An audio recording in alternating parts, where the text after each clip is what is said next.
Hidup terasa hebat jika kita menjauhi orang-orang seperti ini, demi ketenangan dan kesehatan mental. Pernah nggak, kamu merasa capek banget? Padahal secara fisik kamu baik-baik saja? Nggak lembur, nggak habis lari keliling kota, tapi rasanya kayak kehabisan napas. Padahal kamu nggak lari kemana-mana. Capek yang aneh. Capek yang bikin kamu pengen diam aja, jauh dari semua orang, bahkan dari yang paling dekat. Lama-lama kamu mulai sadar. Bukan tubuhmu yang lelah, tapi hatimu, jiwamu, pikiranmu. Dan mungkin, kamu mulai pelan-pelan mikir. Sebenarnya, aku ini capek karena apa, sih? Jawabannya bisa jadi, karena kamu terlalu dekat dengan orang-orang yang diam-diam menyedot energimu sedikit demi sedikit. Yang hadirnya selalu bikin kamu ragu sama diri sendiri. Yang ngomongnya manis, tapi dalamnya penuh sindiran. Yang ngaku peduli, tapi selalu bikin kamu merasa bersalah. Tanpa sadar, kamu terus bertahan di lingkungan yang bikin kamu mikir, aku harus berubah biar diterima. Padahal mungkin, yang perlu kamu ubah bukan dirimu, tapi siapa yang kamu izinkan untuk tetap dekat. Hidup itu terasa jauh lebih ringan. Saat kita mulai sadar, nggak semua orang layak punya akses ke kedamaian kita.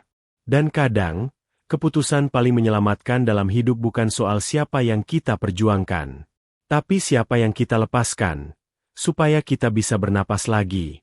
Kenapa energi sosial itu penting?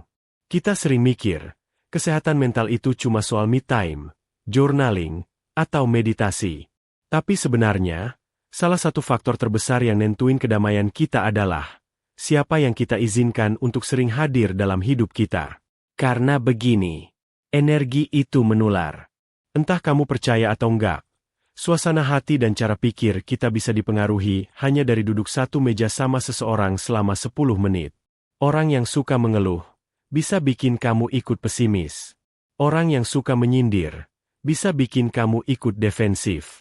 Orang yang selalu panik dan drama, lama-lama bikin kamu ikutan cemas, padahal sebelumnya kamu baik-baik aja. Sebaliknya, coba ingat perasaan setelah ngobrol sama orang yang tulus, suportif, dan tenang. Yang dengerin kamu tanpa menghakimi. Yang bikin kamu ngerasa cukup jadi diri sendiri, tanpa harus membuktikan apa-apa. Biasanya, setelah ngobrol sama mereka, kita pulang dengan hati lebih ringan, bukan? Itu bukan kebetulan. Itu karena energi mereka nyambung sama kebutuhan kita. Dan itu penting banget. Ada satu kutipan sederhana yang gak pernah gagal bikin mikir. Kita adalah gabungan dari 5 orang yang paling sering kita temui. Coba pikirin sebentar. Siapa 5 orang yang paling sering kamu ajak bicara minggu ini? Lihat bagaimana mereka memperlakukan kamu. Lihat energi seperti apa yang mereka bawa. Apakah mereka mendukung kamu? Atau secara halus menjatuhkan? Apakah mereka bikin kamu tenang? Atau bikin kamu overthinking tiap malam?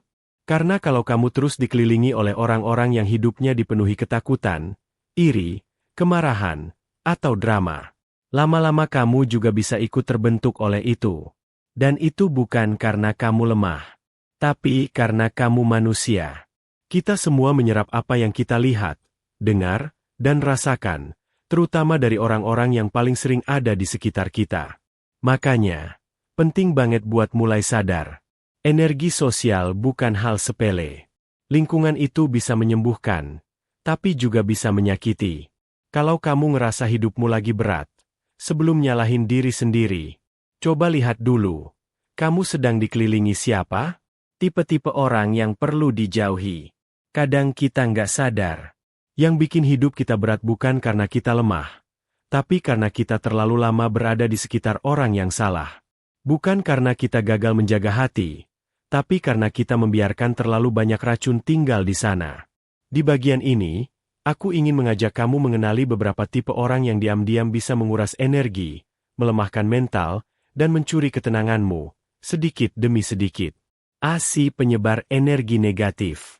Orang ini selalu punya cara untuk melihat sisi buruk dari segala hal. Kamu cerita tentang rencana masa depan. Dia bilang, itu susah, banyak yang gagal. Kamu cerita soal pencapaian kecil. Dia jawab, cuma segitu doang. Mereka bukan mengkritik dengan tujuan membangun, tapi melemahkan. Setiap kalimat mereka mengandung pesimisme.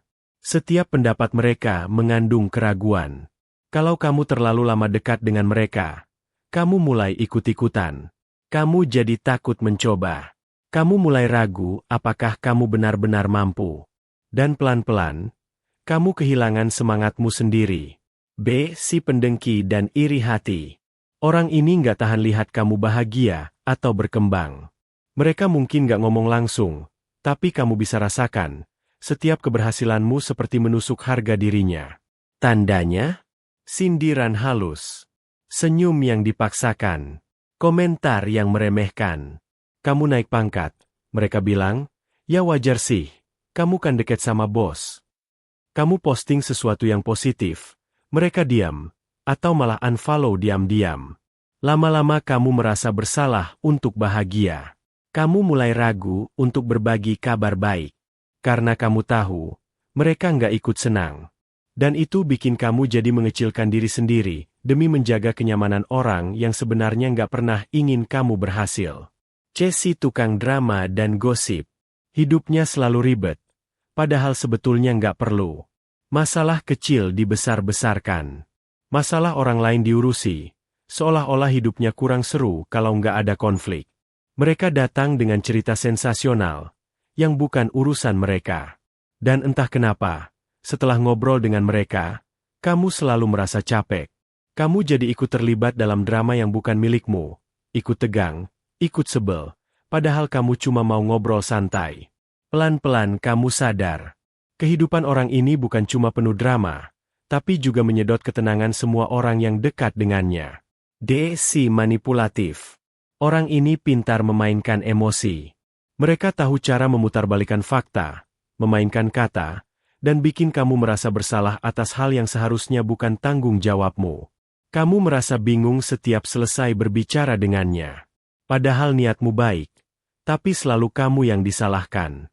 Kamu mulai mempertanyakan intuisi dan logikamu sendiri. Dan pelan-pelan, kamu kehilangan arah. Hubungan dengan mereka membuatmu ragu pada penilaianmu sendiri.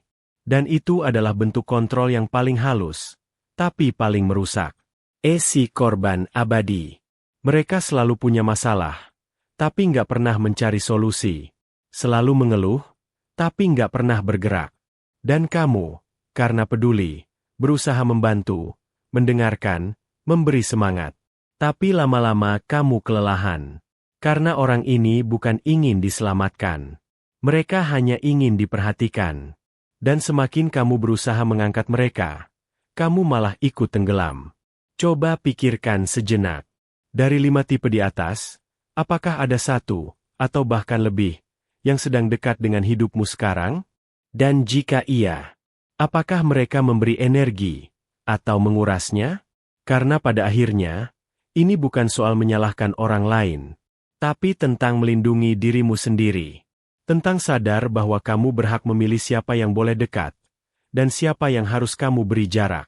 Tanda-tanda kamu butuh menjaga jarak. Kadang, kita terlalu sibuk menjaga hubungan, sampai lupa menjaga diri sendiri. Kita terlalu takut menyakiti hati orang lain, sampai nggak sadar, hati kita sendiri yang terluka pelan-pelan. Menjaga jarak itu bukan berarti membenci. Bukan juga bentuk dendam. Tapi kadang, itu satu-satunya cara supaya kita tetap waras, tetap sehat, tetap bisa bernapas dalam hidup yang sudah cukup berat ini. Tapi kapan sebenarnya kita tahu bahwa jarak itu sudah mulai dibutuhkan? Salah satu tandanya, kamu merasa drainet setelah bertemu seseorang. Kamu datang dengan niat baik, mungkin bahkan dengan semangat, tapi pulangnya, hati kamu terasa kosong. Ada rasa lelah yang gak bisa dijelaskan. Bukan karena kalian bertengkar, tapi karena setiap obrolan terasa seperti menguras. Kamu duduk dengannya, tapi harus siap menyerap keluhan, dan keluhan, yang seolah nggak ada habisnya. Lalu, kamu sadar, kamu mulai berpura-pura di sekitarnya. Nggak bisa jadi diri sendiri. Kamu nahan cerita karena takut diremehkan. Kamu nahan tawa karena takut dinilai norak. Kamu berhati-hati dalam setiap kalimat, karena kamu tahu, ada kemungkinan itu dijadikan bahan gosip di belakang. Kamu jadi aktor dalam hubungan yang seharusnya jadi ruang aman. Lama-lama, kamu mulai kehilangan kepercayaan diri. Kata-katanya mungkin terdengar bercanda, tapi kamu sering jadi targetnya. Kamu mulai mikir, apa iya aku segitu nggak mampu? Padahal sebelumnya kamu yakin. Tapi setelah terlalu sering berada di sekitar dia, kamu mulai ragu, mulai merasa kecil. Dan pelan-pelan, kamu lupa bahwa kamu pernah percaya diri. Dan mungkin yang paling menyedihkan adalah saat kamu merasa bersalah hanya karena ingin berkata, tidak. Kamu ingin istirahat. Tapi kamu merasa harus bilang, iya, supaya nggak dianggap menjauh. Kamu ingin membatasi, tapi takut dianggap berubah. Akhirnya kamu mengorbankan dirimu sendiri demi menjaga hubungan yang sebenarnya nggak lagi sehat. Kalau kamu mengalami hal-hal ini, kamu nggak lebay. Kamu nggak terlalu sensitif. Yang kamu rasakan itu valid. Dan itu pertanda. Kamu butuh menjaga jarak. Karena nggak semua orang pantas dekat dengan kita. Dan kamu nggak egois karena ingin melindungi hatimu sendiri.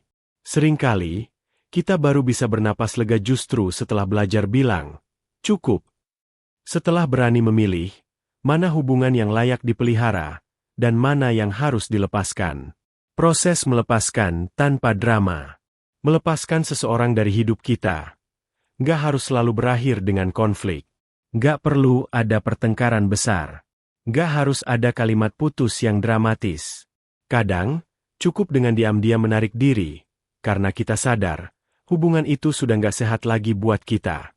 Menjauh bukan berarti membenci.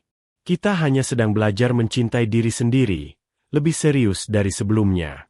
Ada momen ketika kita sadar, hubungan ini nggak membawa kedamaian. Tapi aku terus bertahan, hanya karena takut disebut jahat. Padahal, menjaga diri sendiri bukan kejahatan. Dan nggak semua orang berhak punya akses penuh ke dalam hidup kita, apalagi kalau kehadirannya malah merusak yang sedang kita bangun. Lalu, bagaimana caranya melepaskan tanpa membuat drama baru? 1. Kurangi intensitas secara perlahan.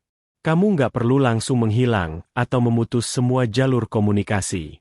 Cukup dengan mengurangi frekuensi, respon yang tak harus cepat, pertemuan yang tak lagi rutin, keterlibatan yang mulai kamu batasi.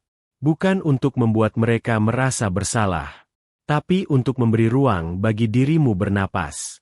Kadang, perubahan kecil seperti ini sudah cukup untuk tubuh dan pikiranmu mulai pulih dari racun yang diam-diam menggerogoti. 2. Tegas menjaga batas. Kalau mereka melanggar batas, kamu berhak untuk bersuara. Tegas itu bukan kasar. Tegas itu jelas. Kamu bisa bilang, aku butuh waktu sendiri. Aku nggak nyaman kalau terus-terusan dibicarakan seperti itu. Aku nggak sanggup terus jadi tempat kamu buang semua keluhan. Dan kalau mereka benar-benar peduli, mereka akan paham. Kalau tidak, kamu sudah punya jawabannya. 3. Fokus pada diri sendiri. Lepas dari mereka, kamu mungkin akan merasa kehilangan. Tapi kamu juga akan merasa lega. Gunakan waktu dan energi yang tadinya habis untuk menyenangkan orang yang tak pernah puas, untuk kembali ke dirimu. Rawat diri. Dengarkan apa yang kamu butuhkan.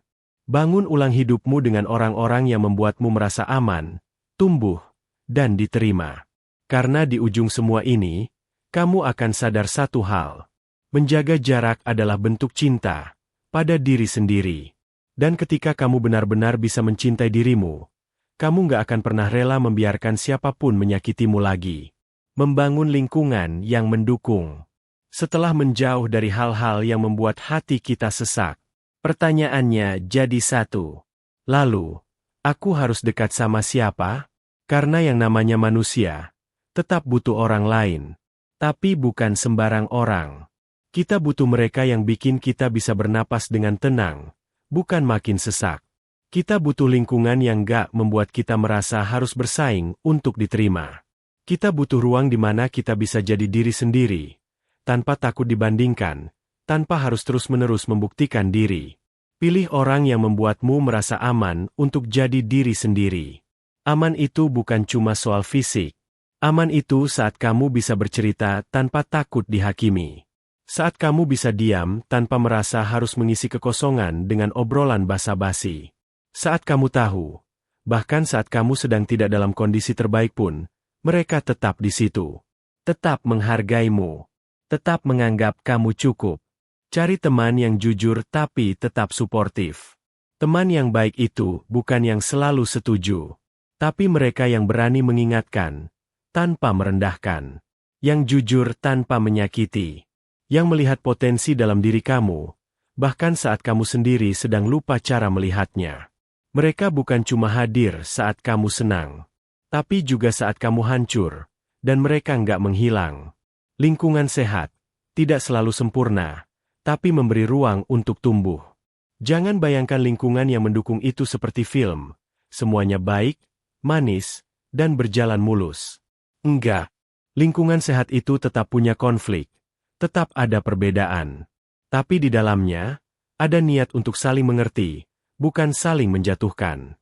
Ada ruang untuk belajar, ruang untuk berkembang, ruang untuk salah, lalu diperbaiki, bukan langsung dicap gagal. Dan di sana, kamu akan merasakan sesuatu yang selama ini mungkin jarang kamu temukan. Tenang. Tenang karena kamu nggak lagi merasa sendirian. Karena kamu tahu, hubungan yang kamu pilih sekarang bukan lagi tentang bertahan dalam luka, tapi tumbuh dalam kebaikan. Hidup ini terlalu singkat untuk terus menyesuaikan diri dengan mereka yang perlahan-lahan meracuni hati kita. Terlalu berharga untuk dihabiskan hanya demi menjaga hubungan yang melelahkan. Terlalu penting untuk terus-menerus disesaki oleh orang-orang yang membuat kita meragukan diri sendiri. Dan di titik tertentu, kita perlu duduk dan bertanya ke diri sendiri. Kenapa aku masih bertahan di tengah orang-orang yang membuatku merasa kecil? Apa yang sebenarnya aku perjuangkan? Dan siapa yang benar-benar layak aku perjuangkan? Kamu nggak harus jadi orang yang selalu kuat. Nggak apa-apa kalau kamu merasa capek, jenuh, atau ingin mundur. Itu bukan kelemahan, itu sinyal dari jiwamu, yang sedang minta dilindungi. Mungkin sekarang adalah waktunya kamu memilih ulang. Siapa yang boleh kamu izinkan masuk ke dalam hidupmu? Dan siapa yang sudah waktunya kamu lepaskan, demi ketenanganmu sendiri? Karena pada akhirnya, hidup yang hebat itu bukan soal punya segalanya, tapi soal punya ruang yang cukup untuk bernapas, tanpa merasa terus-menerus dikuras. Jadi, kalau kamu merasa terus-menerus lelah, mungkin jawabannya bukan liburan, tapi berani menjaga jarak dari mereka yang menguras tenagamu dalam diam. Dan hari ini, kamu bisa mulai memilih. Mau terus hidup dalam lingkaran yang membuatmu tenggelam, atau bangkit, dan membangun hidup yang terasa lebih ringan, lebih damai, lebih kamu?